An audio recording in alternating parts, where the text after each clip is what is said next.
Hey guys, I'm back. I wanted to talk to you guys about my 5-step process for all of the manifesting that I do successfully. Everybody has their own number of steps that they like to use. Really, the purpose is to get our minds in the proper state to bring into our reality the things that we want. So, whatever process works for you, run with that. But I'm going to share with you guys what it is that I do, and with each step, I'm going to tell you why it's important for me. The first step is getting into the God state. So that's the state of pure awareness. So we live in a world of duality, of black and white, good and bad, male and female, happiness and sadness, which are all degrees of the same thing. Getting into the God state means being in a state where you recognize that all is one, and that you are part of that one, that you are both good and evil, that you are both light and dark, that you are both hungry and full, that you are all things, and that all things are connected to you. And so that can be accomplished through a lot of things, and I'm actually putting together a toolkit that I want to share.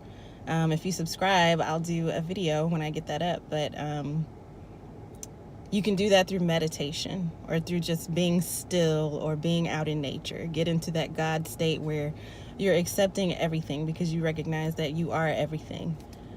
Step number 2 is getting into the allowing mode. So once you have made yourself into this blank slate, that's when you start to think about the possibility of bringing new things into your reality. And you get into a state of joy and excitement about your ability to bring things into the 3D. And there's a lot of ways to do that too.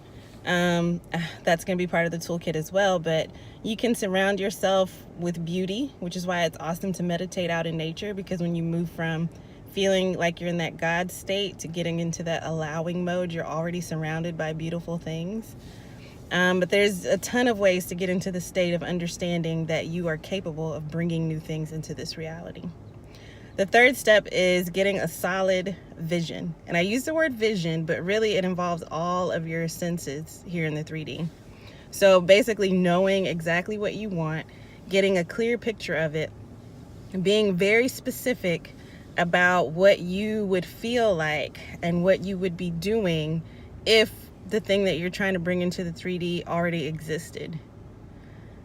So my favorite way to do that is a technique called creating imaginal acts. So let's say you want to bring a new relationship into your life, or you want to bring more money into your life. Anything you want to bring into your life. If you want someone to behave a certain way, even, that's controversial for a lot of people because they feel like we should all have free will, but we are able to influence the behavior of others. But no matter what it is, what you do is create a clear picture in your mind of what would be happening if that thing was already true. And the fourth step after you do that, because really creating that vision is planting a seed. And I liken it to a garden analogy, which I'll get into after I complete all the 5 steps to kind of help it sink in. But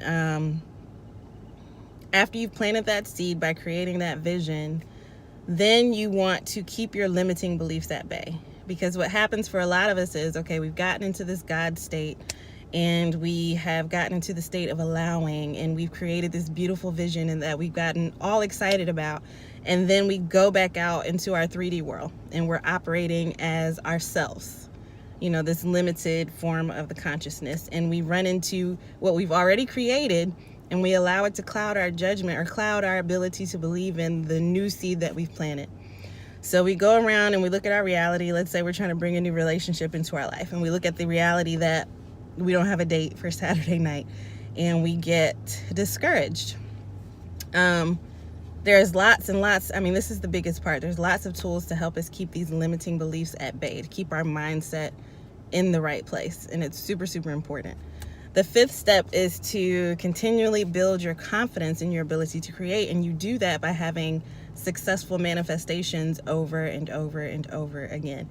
And the more successful manifestations you have, the better you'll get at all the previous 4 steps. Getting into that God state, you can do it, while you're walking in the grocery store. You can do it while you're going about your daily life. You can actually learn to be in the God state and in your personal consciousness or perspective at the same time, the better you get at this.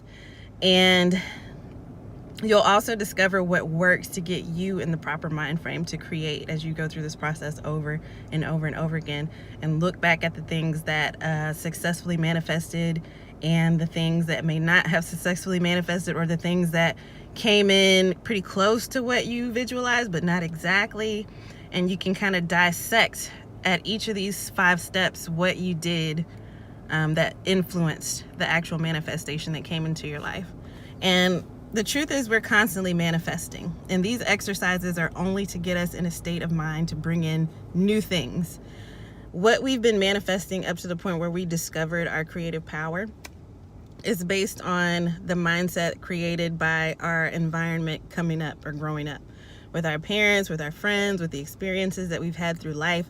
All of those things, without any effort on our part, have programmed us to create the reality that we are in currently. And so going through these exercises at some point shouldn't even be necessary. Once we've completely reprogrammed our subconscious mind and our beliefs, these things will become automatic. And I have another video talking about immediate manifestations and how when we get our mind in a certain place and we are in a high vibration, we can manifest in a snap. I mean, it comes to us before we know it and without us even realizing what we've brought in. So the end goal is to go through these 5 steps so often and with such success that you no longer have to think about them, that you walk around being who you are as an individual and part of the greater consciousness, but also creating whatever you want at the same time. I believe that that's our purpose in life. People talk about having these grand purposes, and you can have many purposes throughout your lifetime, but I believe our true purpose is to discover that we are creators, that we are the God energy in an individual consciousness form in the 3D. And that's exciting. It's like getting to be an avatar. And so I mentioned the garden analogy, and this might help people understand a little bit better, but the first step is understanding that there is a garden for you to plant in.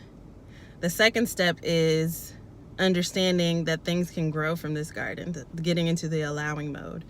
The third step is taking the actual seed and planting it in the fertile ground.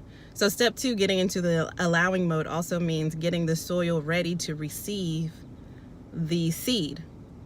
And so that would include things like getting into a state of joy.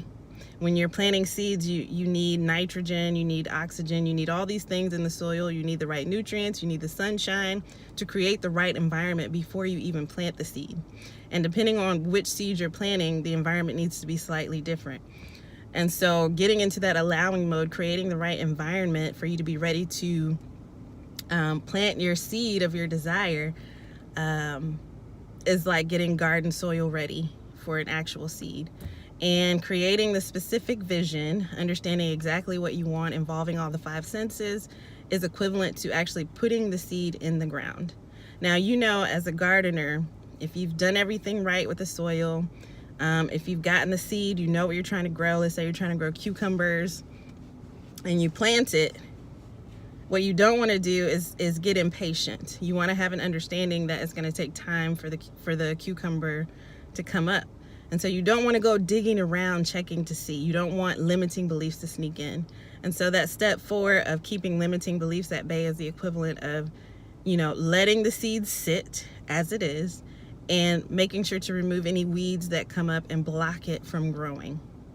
So pruning the ground, pulling up anything that doesn't belong there, keeping pests away.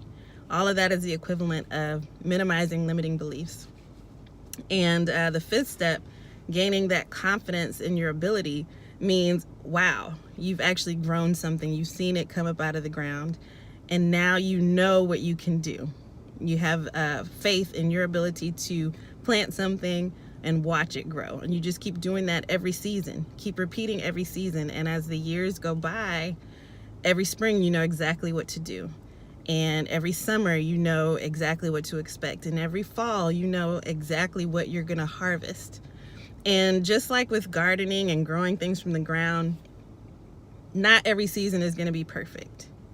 But the better you get at learning how to cultivate the soil and plant the seed and keep the weeds away, the more successful your crops are going to be over time. You're never going to have a perfect harvest, but you can get pretty close.